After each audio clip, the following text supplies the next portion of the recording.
मैं आपसे क्या कहूं मित्र, आज कुछ समझ में नहीं आता।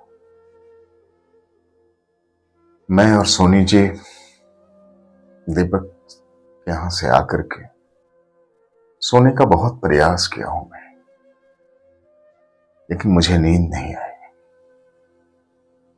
बहुत उधेड़ बुन के बाद मुझे लगा कि मैं आपसे मुखातिब बोलूं।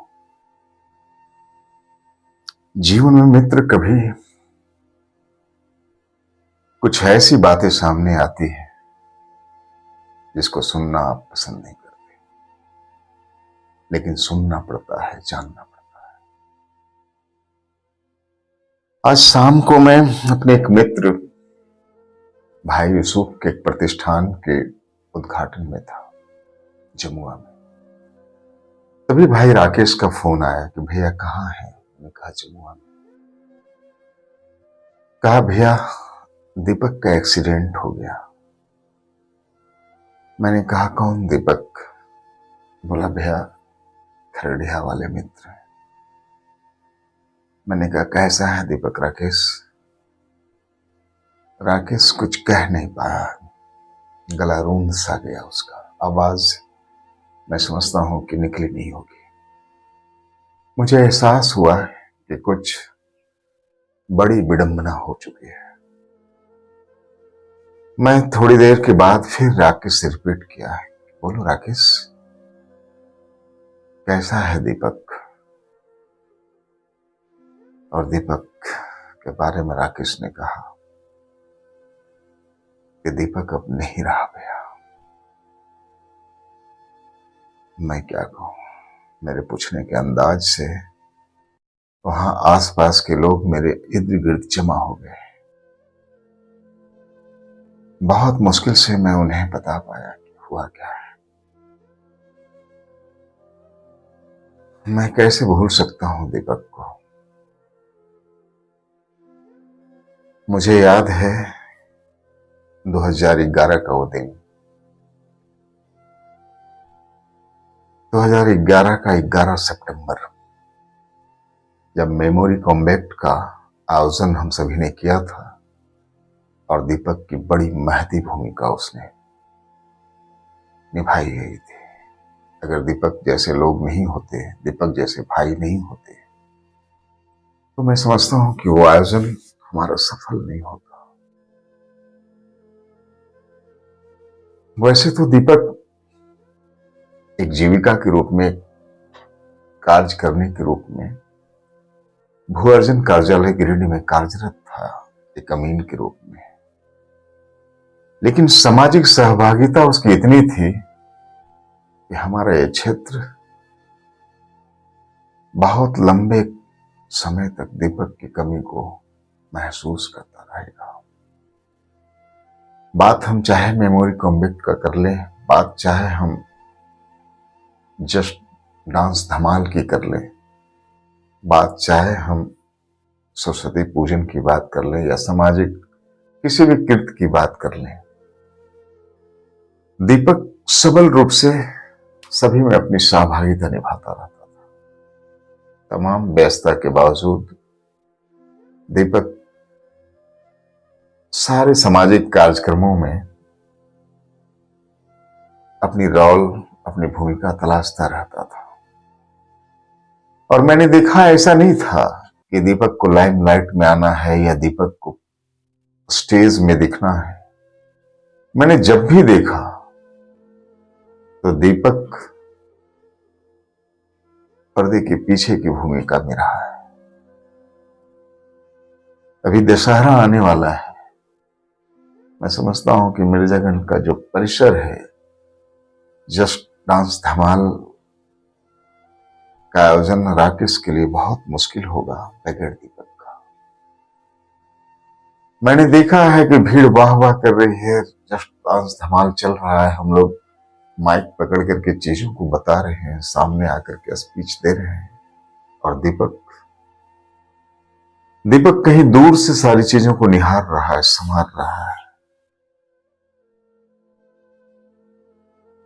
ईश्वर की नियति बड़ी गजब होती है।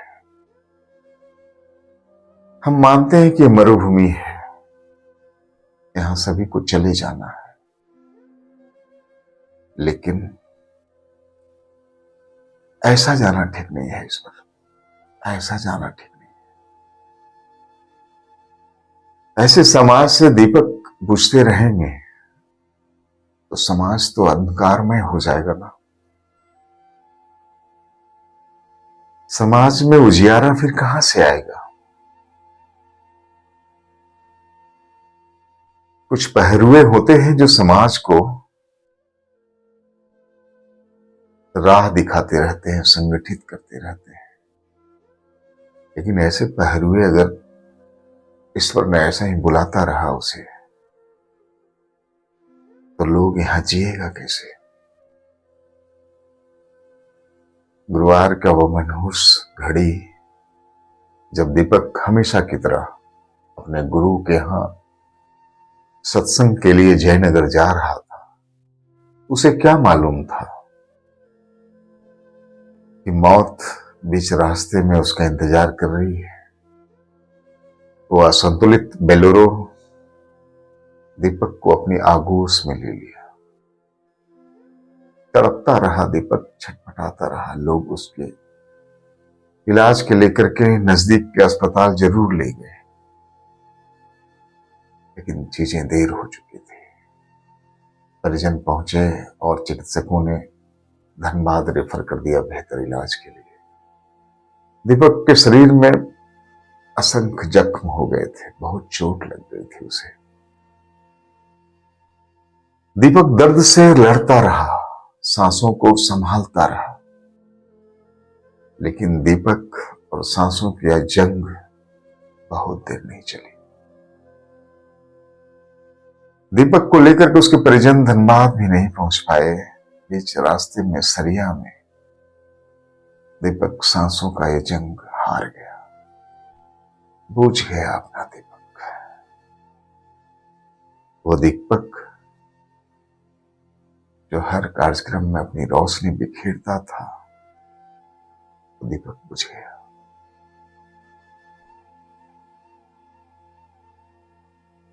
मुझे नहीं समझ में आता कि भगवान जब स्क्रिप्ट लिखते हैं तो इतना दुखद क्यों लिखते हैं। दीपक तो चला गया, लेकिन दीपक अपने पीछे जो अपने पुत्र अविनाश और पुत्री निष्ठु को जो छोड़ गया है, पत्नी मधु को जो छोड़ गया है, उसके जीवन में रोशनी कैसे आएगा भगवान। उसके जीवन में उजियारा कैसे आएगा भगवान बगैर दीपक का। मैंने देखा कृष्णा भैया के आंखों के आंसू बहते बहते सुख से गए।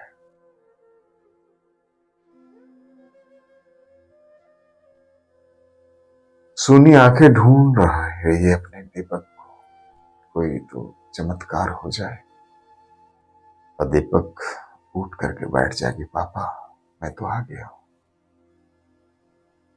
लेकिन ना कभी ऐसा होता है और ना इस बार भी हुआ।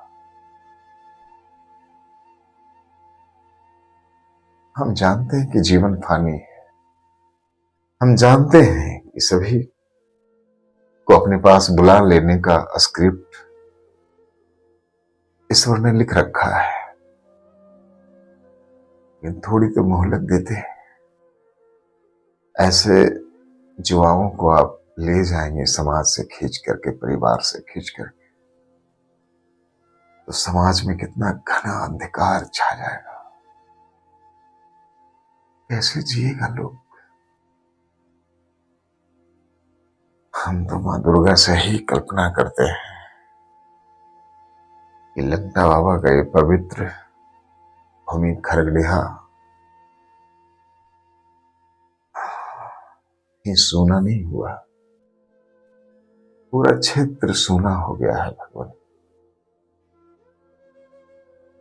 फिर कभी ऐसी घटना आप दोहराओ नहीं, फिर ऐसी घटना आप, फिर ऐसी संरचना आप मत रचो, फिर ऐसे समय से पहले आप लोगों को मत बुलाओ भगवान। जाने वाले चले जाते हैं भगवान, लेकिन जो पीछे छूट जाता है उसकी गलती क्या है? उसके दुखों का कारक क्या है? एक लंबा जीवन और सामने सिर्फ अंधेरा। कैसे जिएंगे लोग? पूरा क्षेत्र स्तब्ध है। जिसने भी सुना मानो सुनना नहीं चाह रहा था।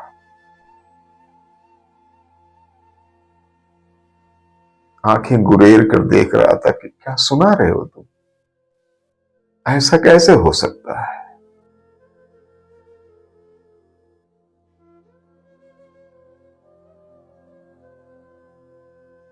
मैं बहुत दुखी हूं, मुझे बहुत पीड़ा है। ऐसे भाई सब जाते रहे तो क्षेत्र कितना सूना हो जाएगा। जो समाज में अग्रणी भूमिका निभाते हैं, ईश्वर उसे थोड़ी दिन रहने दिया जाए इस दुनिया में।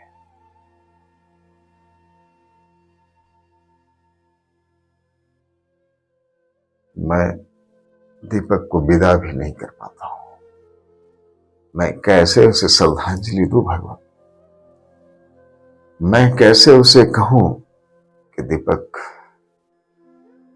मैं तुम्हें ब्रह्म श्रद्धांजलि देता हूं? मैं कैसे कहूं?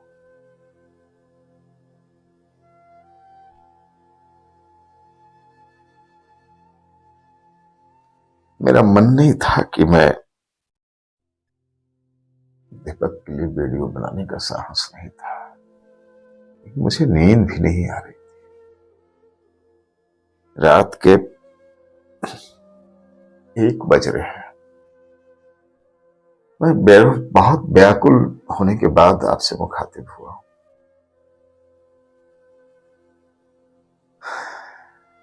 ऐसी घटनाएं जीवन के प्रति निराशा व्यक्त करती है, उद्वेलित करता है मन को। और मैं समझता हूं कि गौतम बुद्ध इन्हीं सब कारणों से सारा राजठाट छोड़ करके सत्य की खोज में भिक्षाटन करते हुए निकल गए हूं।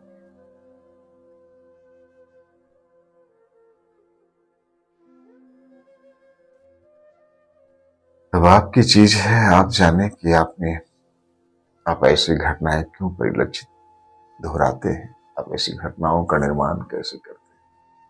हम तो निमित्त मात्र हैं। हम तो सारी बातें समझ नहीं सकते भगवान, लेकिन बहुत पीड़ा है भगवान, बहुत कष्ट है, बहुत कष्ट है।